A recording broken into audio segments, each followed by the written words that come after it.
आप में से बहुत सारे लोगों को एक अनुभव हुआ होगा कि जब आप किसी पॉकेटमार को ट्रेन में पॉकेटमारी करते हुए पकड़ लेंगे तो पॉकेटमार इतना चालाक होता है कि वही जोर से चोर चोर चिल्लाना शुरू कर देता है कि हमने चोर को चोरी करते हुए फिर से पकड़ लिया है, हमने इनको अंग्रेजों के साथ चाय पर चर्चा करते हुए देखा था, तो जो चाय बेचने की बात करते थे हमने उनको देश बेचते हुए रंगे हाथ पकड़ लिया है। और जब हमने उनको देश को रंगे हाथ बेचते हुए पकड़ लिया है तो पॉकेटमार को जब पकड़ लीजिएगा तो वो चोर चोर चिल्लाने लगेगा। जब हमारे पुरखे फांसी के फंदे को हंसते हंसते चूम लिया तो तुम एक बात जान लो भाई, तुम्हारा जो फ्रंटल ऑर्गेनाइजेशन है ना, ईडी और सीबीआई, उससे हम घड़ी घंट नहीं डरने वाले हैं।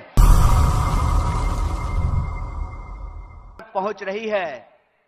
मैं सबसे पहले महाराष्ट्र की इस महान भूमि को डॉक्टर बाबा साहब भीमराव अंबेडकर, छत्रपति शिवाजी महाराज, साहूजी महाराज, अन्ना भाऊ साठे, गाडगे महाराज, संत तुकाराम, आंदोलनों और क्रांतियों की भूमि सावित्रीबाई फूले की इस भूमि को नमन करता हूं, आपको प्रणाम करता हूं।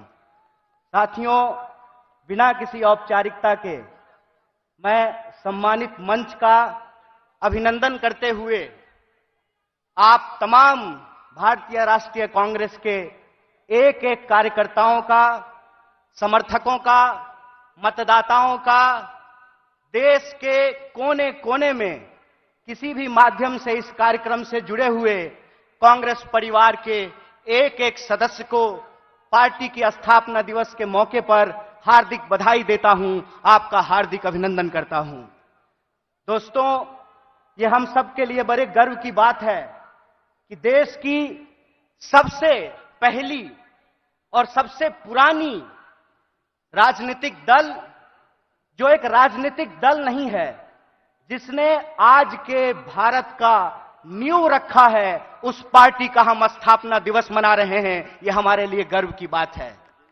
जब हम अपने पार्टी की स्थापना दिवस मना रहे हैं तो हमको कुछ बात अपने दिमाग में, अपने जहन में उतारने की जरूरत है।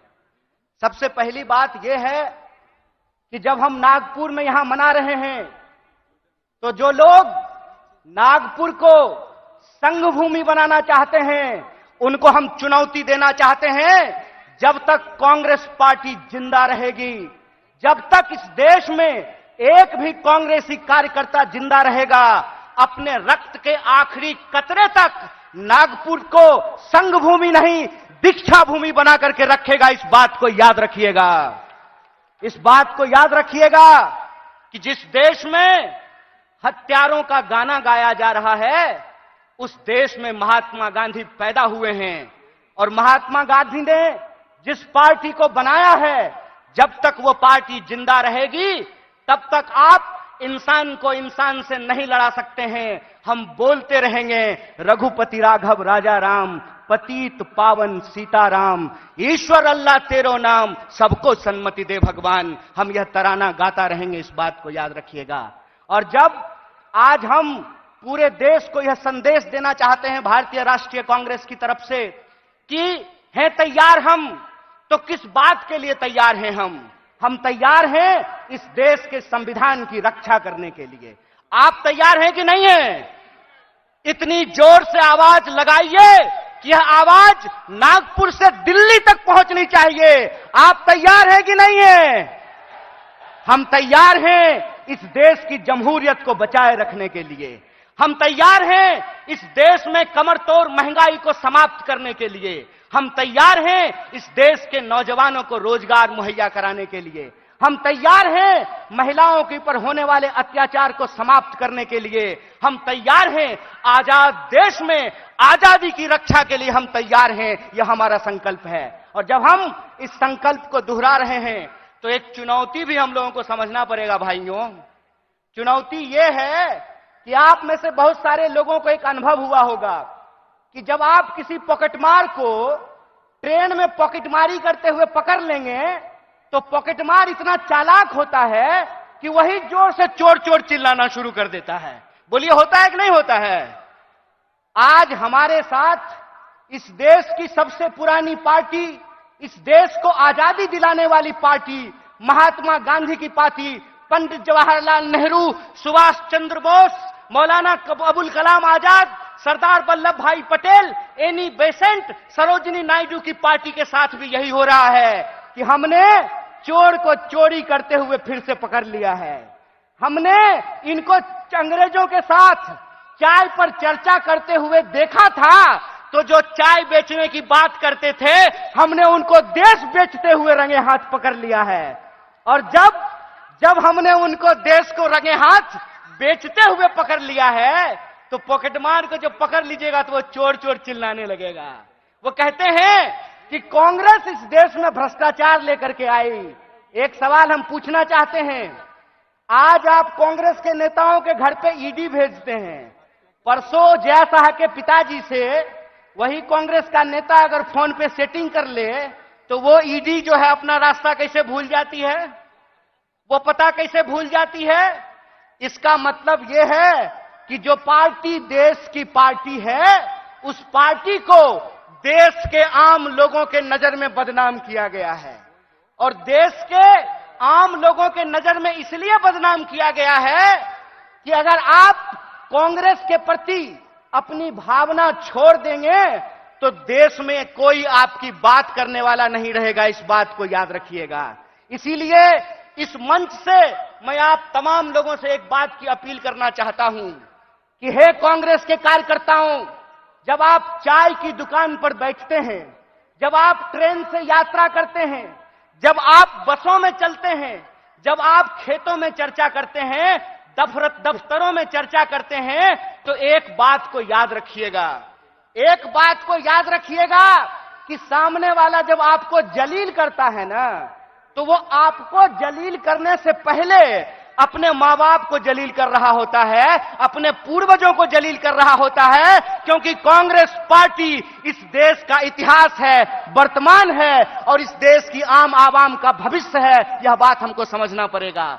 हमको समझना पड़ेगा कि कांग्रेस पार्टी अंग्रेजों से लड़ करके इस देश को आजादी दिलाई। आजाद भारत में पहली बार ऐसा हुआ कि दलितों को और ब्राह्मणों को बराबरी का वोट का अधिकार मिला। आजाद भारत में पहली बार ऐसा हुआ कि महिलाओं और पुरुषों को बराबरी का वोट का अधिकार मिला।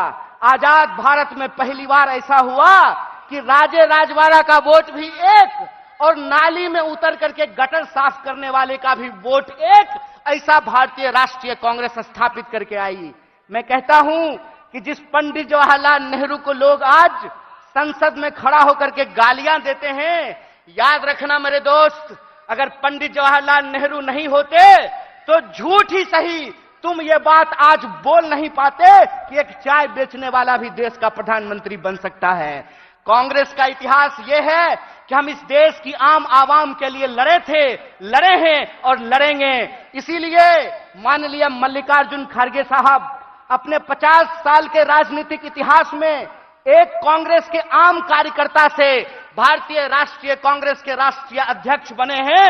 यह है कांग्रेस पार्टी का लोकतांत्रिक इतिहास, यह है इस देश का इतिहास। इसीलिए आप तमाम कार्यकर्ताओं से मैं अपील करना चाहता हूं कि आज जो देश की हालत है, जिस तरीके से किसान आत्महत्या कर रहे हैं, जिस तरीके से हर घंटे नौजवान आत्महत्या कर रहा है, इसीलिए हमको इस संकल्प के साथ चलना पड़ेगा कि ये हमारी कांग्रेस है, हम सब की कांग्रेस है, यह हमारा देश है, हम सब का देश है और इसको बचाने के लिए अपने शरीर के आखिरी खून के बूंद तक हमको संघर्ष करना पड़ेगा।